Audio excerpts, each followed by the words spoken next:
नमस्कार, आप देख रहे हैं क्लीन न्यूज यूपी और मैं हूं आपके साथ नेहा परिहार। वक्त हो चला है उत्तर प्रदेश की खास खबरों का। सभी खबरों से अपडेटेड रहने के लिए वीडियो को अंत तक जरूर देखें। बड़ी खुशखबरी, बिजली बिल 50% होगा कम, जाने किन किसानों को मिलेगा लाभ। उत्तर प्रदेश के मुख्यमंत्री योगी आदित्यनाथ ने करीब 13 लाख किसानों को एक बड़ा तोहफा दिया है। राज्य सरकार ने किसानों को बिजली दरों में 50% छूट देने का ऐलान किया है। इस फैसले से खेती की लागत भी कम होगी और साथ ही किसानों की आय बढ़ पाएगी। आपको बता दें कि आंध्र प्रदेश, कर्नाटक, पंजाब, तमिलनाडु, तेलंगाना के किसानों के बिजली बिल को भी पूरी तरह से माफ कर दिया गया है। राज्य के किसान काफी लंबे समय से बिजली दरें कम करने की मांग उठा रहे थे। आपको बता दें, राज्य की सरकार के इस फैसले से किसानों को बहुत अधिक लाभ होगा। कर्मचारियों और पेंशनरों को नए साल का तोहफा, अब मिलेगी ये सुविधाएं, ऐसे उठाएं लाभ। 7th पे कमीशन के तहत 31% महंगाई भत्ता और महंगाई राहत के बाद योगी सरकार ने कर्मचारियों और पेंशनर्स को एक और बड़ी सौगात दी है। उत्तर प्रदेश शासन के अपर मुख्य सचिव चिकित्सा एवं स्वास्थ्य अमित मोहन प्रसाद ने पंडित दीनदयाल उपाध्याय राज्य कर्मचारी कैशलेस योजना लागू करने के आदेश जारी किए हैं। इसके बाद से अब राज्य के सरकारी कर्मचारी और पेंशनर्स बिना पैसा खर्च के निजी अस्पतालों में इलाज करवा सकेंगे, जिसका खर्चा सरकार उठाएगी। इसके तहत ही राज्य कर्मचारियों, पेंशनर्स और उनके परिवार के लोगों को निजी अस्पतालों में 5 लाख रुपए तक के कैशलेस इलाज की सुविधा दी जाएगी और इसके लिए स्टेट हेल्थ कार्ड बनाए जाएंगे। ऑनलाइन स्टेट हेल्थ कार्ड बनाने की जिम्मेदारी state agency for health and integrated services को दी गई है। यूपी के स्कूल, कॉलेज और यूनिवर्सिटी 16 जनवरी तक बंद, समय से होंगे एग्जाम। उत्तर प्रदेश में सभी यूनिवर्सिटी और कॉलेज को कोरोना के चलते बंद करने का फैसला लिया गया है। राज्य सरकार ने आदेश जारी कर कहा है कि अगले 7 दिनों तक राज्य के किसी भी विश्वविद्यालय और कॉलेज में ऑफलाइन क्लासेस नहीं लगेंगी। हालांकि 10 जनवरी से ऑनलाइन क्लासेस चलाई जाएंगी, जिससे छात्रों की पढ़ाई बंद न हो। वहीं सरकार द्वारा जारी नियमों में ये भी बताया गया है कि सभी शिक्षण संस्थान निर्धारित समय के अनुसार परीक्षा आयोजित कर सकते हैं। वहीं 8 जनवरी 2022 की शाम को सरकार ने 16 जनवरी तक सभी विश्वविद्यालय, डिग्री कॉलेज और उच्च शिक्षा संस्थान बंद कर दिए हैं। अब इन संस्थानों में छात्रों को ऑनलाइन पढ़ाया जाएगा। ये आदेश सरकारी और निजी विश्वविद्यालयों और उनसे संबंधित कॉलेजों पर लागू होगा। यूपी के सारे विश्वविद्यालयों और महाविद्यालयों को 16 जनवरी तक ऑनलाइन क्लासेस चलाने के निर्देश। चुनावी राज्य उत्तर प्रदेश में शनिवार को जारी कोरोना बुलेटिन के मुताबिक बीते 24 घंटे में कोरोना संक्रमण के 6,411 नए मरीज मिले हैं। इस दौरान यूपी में संक्रमण से 6 लोगों की मौत हो गई है। शनिवार को नए केस सामने आने के बाद यूपी में कोरोना के सक्रिय मरीजों की संख्या 18,551 हो गई है, जो 2 दिन पहले यानी गुरुवार को 8,224 थी। ये आंकड़े बताते हैं कि महज 2 दिन के भीतर यूपी में कोरोना संक्रमण की रफ्तार दुगनी हो गई है। इस स्थिति को देखते हुए राज्य सरकार ने और सख्ती बरती है। उच्च शिक्षा सचिव शमीम अहमद खान ने निर्देश दिया है कि यूपी के तमाम विश्वविद्यालय और महाविद्यालयों में ऑफलाइन क्लासेस बंद कर दी जाए। वहीं महाविद्यालय और विश्वविद्यालय की ऑफलाइन बंदी का ये आदेश 10 जनवरी से 16 जनवरी तक लागू रखने को कहा गया है। साथ ही सरकार ने निर्देश दिया है कि इस दौरान ऑनलाइन क्लासेस लिए जाएं।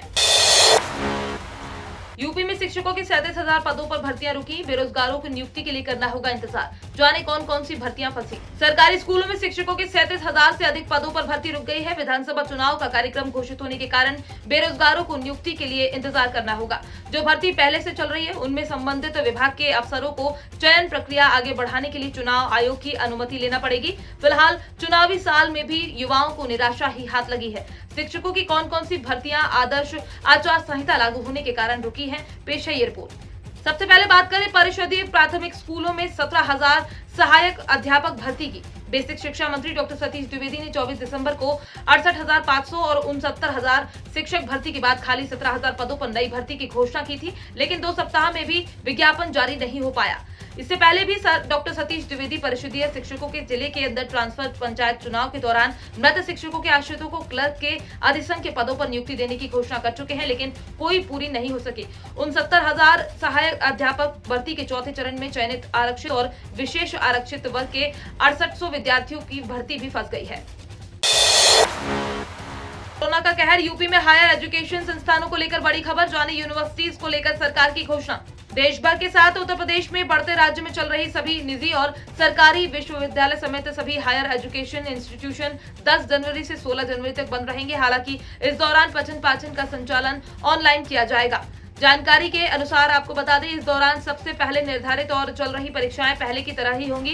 कोरोना नियमों के पालन में किसी भी तरह की अनदेखी को बर्दाश्त नहीं किया जाएगा। आपको बता दें कि यूपी में पिछले कुछ समय में कोरोना ने काफी तेजी से रफ्तार पकड़ी है।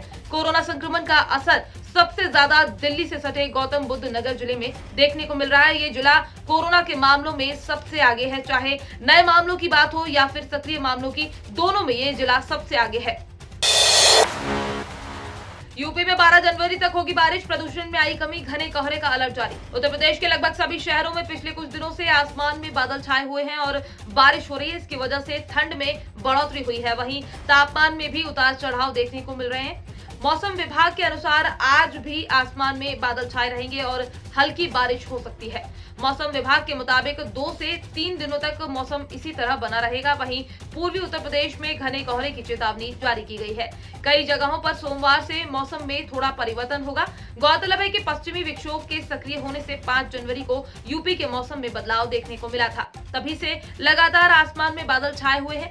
इसी वजह से वेस्ट यूपी में लगातार बारिश का सिलसिला जारी है। शुक्रवार देर रात 3 बजे के बाद शुरू हुई बारिश शनिवार दोपहर तक जारी रही। यूपी के डिप्टी सीएम का अखिलेश यादव पर हमला, कहा 10 मार्च को 11 बजे सपा के 12 बजा देंगे। उत्तर प्रदेश में आचार संहिता लागू होने के बाद से सभी दलों ने अब कमर कस ली है। इसी बीच भारतीय जनता पार्टी के प्रदेश अध्यक्ष स्वतंत्र देव सिंह और उत्तर प्रदेश के उप मुख्यमंत्री केशव प्रसाद मौर्य ने समाजवादी पार्टी पर हमला करते हुए कहा है कि इस बार भी बीजेपी ही सरकार बनाएगी और जनता की सेवा के लिए जी जान लगा देगी। स्वतंत्र देव सिंह ने कहा कि बीजेपी के कार्यकर्ता राष्ट्र के लिए, जन कल्याण के लिए काम करते हैं। पार्टी हमारी मां है, इस बार भी कमल खिलना चाहिए, तभी राष्ट्र का सम्मान होगा। उन्होंने बताया कि कोरोना महामारी के वक्त सभी ने जन सेवा के कार्य किए और मीटिंग्स भी वर्चुअल माध्यम से ही की गई। उन्होंने ये भी कहा कि अखिलेश यादव पर तंज कसते हुए, अखिलेश क्या बोलते हैं, वादा भी गलत रहता है और झूठ पर झूठ बोलते रहते हैं कि मैं आ रहा हूं, लेकिन वो आ किस लिए रहे? अराजकता फैलाने, जिन्ना की मूर्ति लगाने या गुंडा राज चलाने। यूपी में कल से 57.54 लाख लोगों को लगेगी सतर्कता डोज। जाने क्या है वैक्सीनेशन की गाइडलाइन।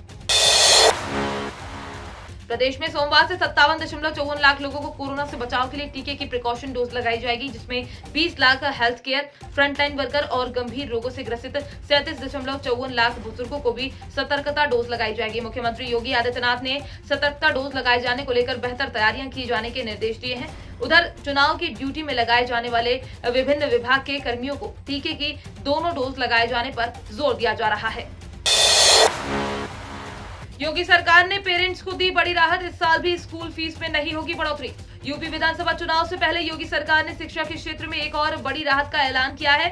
सरकार ने इस साल भी स्कूल फीस न बढ़ाने का फैसला लिया है। कोरोना के चलते आर्थिक तंगी से जूझ रहे पेरेंट्स के लिए योगी सरकार के इस फैसले से काफी मदद मिलेगी। प्रदेश में ये तीसरे साल है जब स्कूल फीस में कोई बढ़ोतरी नहीं की गई है। अपर मुख्य सचिव माध्यमिक शिक्षा आराधना शुक्ला द्वारा फीस में बढ़ोतरी न करने के आदेश जारी कर दिए गए हैं। प्रशासन की ओर से स्पष्ट कर दिया गया है कि सभी बोर्ड के स्कूलों में नए शैक्षणिक सत्र 2022-23 में भी फीस बढ़ोतरी नहीं की जाएगी। ये फैसला यूपी बोर्ड, सीबीएसई और सीआईएससी के तमाम बोर्डों पर भी लागू होगा।